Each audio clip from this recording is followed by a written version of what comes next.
ৰাহুল গান্ধীয়ে তেনেধৰণৰ প্ৰতিক্ৰিয়া বিহাৰৰ মানুহে দিছে।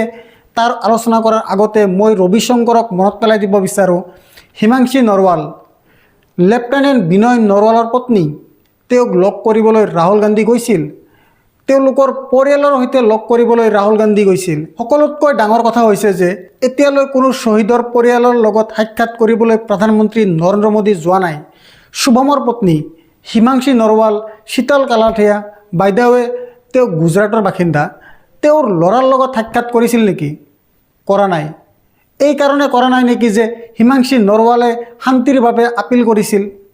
শুভমৰ পত্নীয়ে কৈছিল, সেনা আৰু চৰকাৰে আমাক পিতৃহীন কৰি এৰি দিছে। শীতল কালাথিয়া, যিজনে আপোনাৰ মন্ত্ৰী পাটিল চাহাবক এইটো প্ৰশ্ন কৰিছিল যে চৰকাৰক টেক্স পে' কৰোঁ, আপুনি আমাক সুৰক্ষা কিয় দিয়া নাই?